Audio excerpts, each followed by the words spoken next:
आप सभी वैष्णव जन को श्री हरिवंशी श्री सद्गुरुदेव भगवान की जय हो। श्री प्रिया प्रीतम की जय हो। श्री वृंदावन धाम की जय हो। आप सभी प्रेमियों की, रसिकों की जय हो। आपके हृदय में विराजमान आपके लाडली लाल, आपके प्रिया प्रीतम, आपके श्री सद्गुरुदेव भगवान की जय हो। गुरु कृपा से हम पिछले कुछ दिनों से महाराज के ही श्री वचनों का, श्री सत्संग जो आप सभी ने सुना होगा, उसी का फिर से मनन चिंतन करने का प्रयास कर रहे हैं। गुरु कृपा के बिना ये होना असंभव है। हम सब उनकी ही कृपा से आपस में वार्ता करके श्रवण का सुख प्राप्त कर रहे हैं। श्रवण कर, मनन चिंतन कर अपने आचरण में उतारने का गुरु कृपा से प्रयास करेंगे।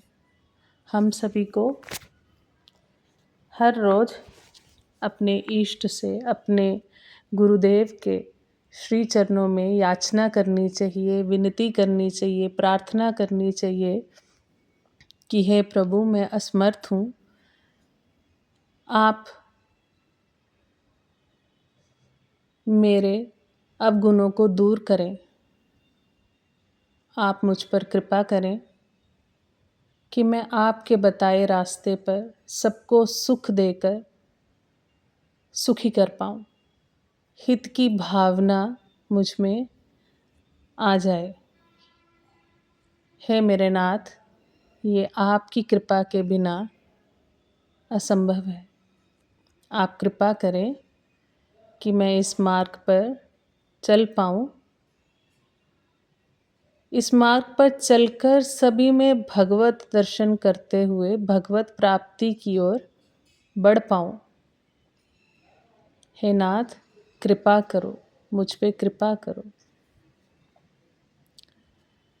गुरु कृपा से हम कल जहाँ पे विश्राम दिया था वाणी को, वहाँ से आगे बढ़ने का प्रयास करते हैं।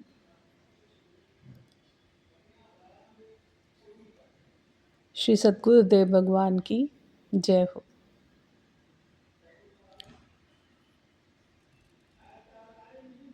महाराज श्री हमें बहुत सावधानी से समझने को कह रहे हैं कि इसको बहुत ही सावधानी से समझो, बार बार श्रवण करो,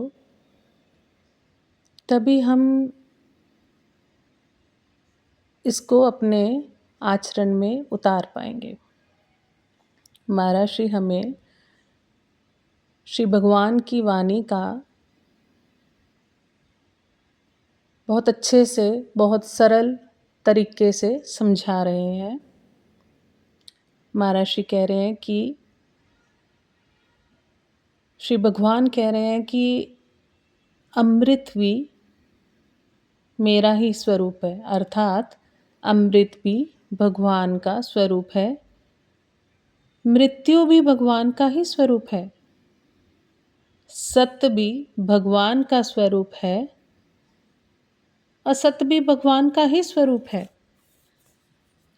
सुंदर पुष्प खिले हों, उनमें सुगंध आ रही हो, तो वह भी भगवान का ही स्वरूप है।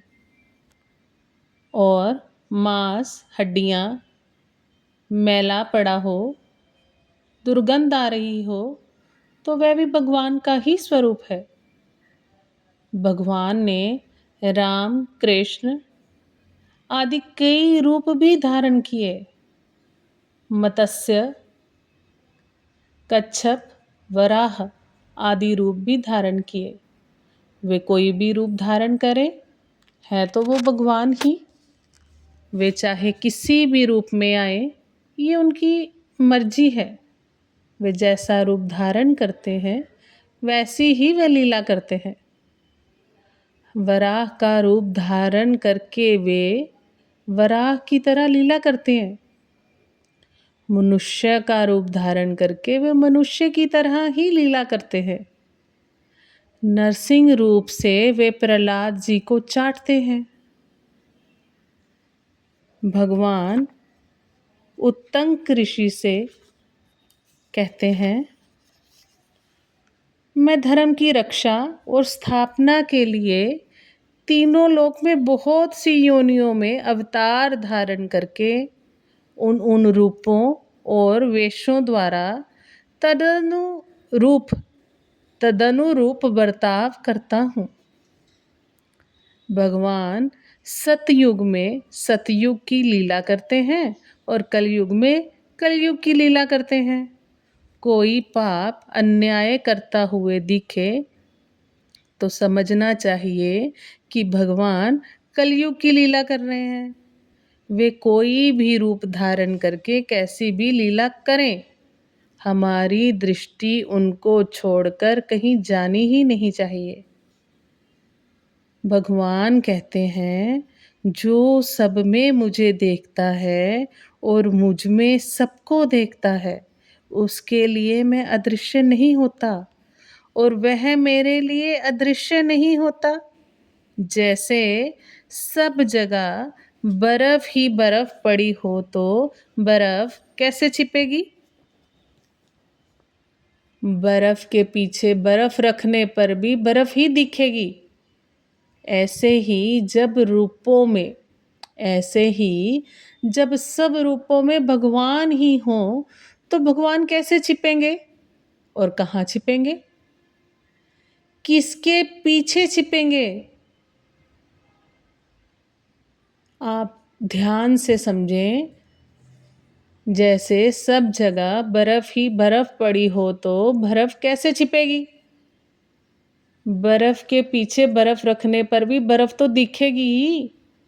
ऐसे ही जब सब रूपों में भगवान ही हो तो भगवान कैसे छिपेंगे, कहाँ छिपेंगे और किससे छिपेंगे, किसके पीछे छिपेंगे?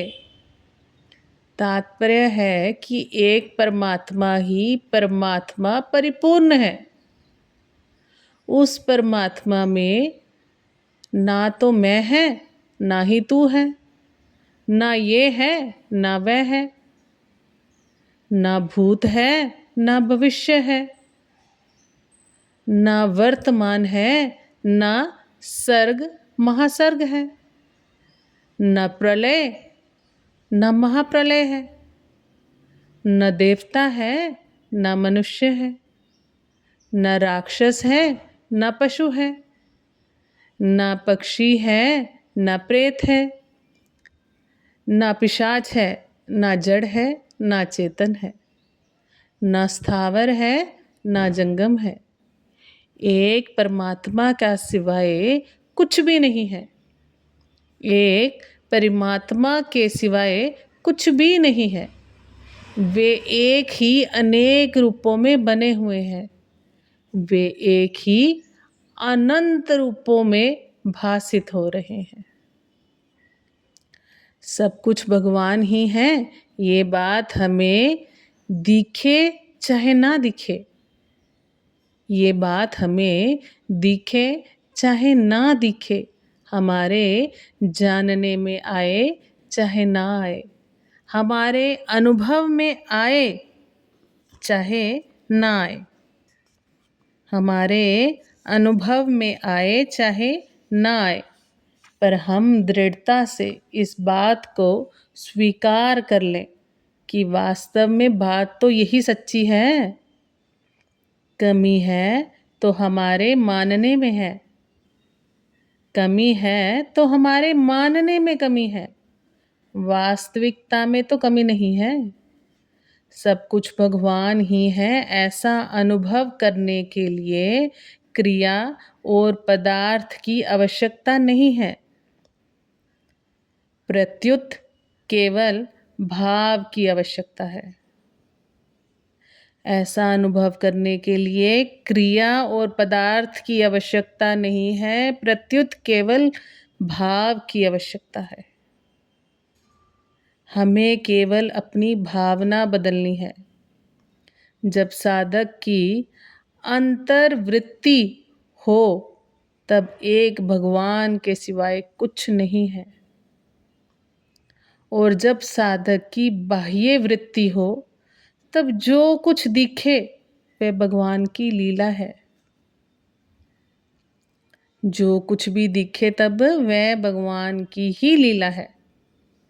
भगवान की अपरा प्रकृति के सन्मुख भगवान की अपरा प्रकृति के सम्मुख होने से ही हमारी भगवान से विमुखता हो जाती है।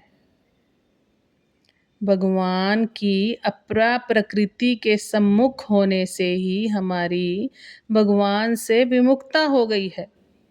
अगर हम अपरा से विमुख हो जाएं और जिसकी अपरा प्रकृति है उसके अर्थात भगवान के सम्मुख हो जाएं तो वास्तविकता का अनुभव हो जाएगा। भगवान कहते हैं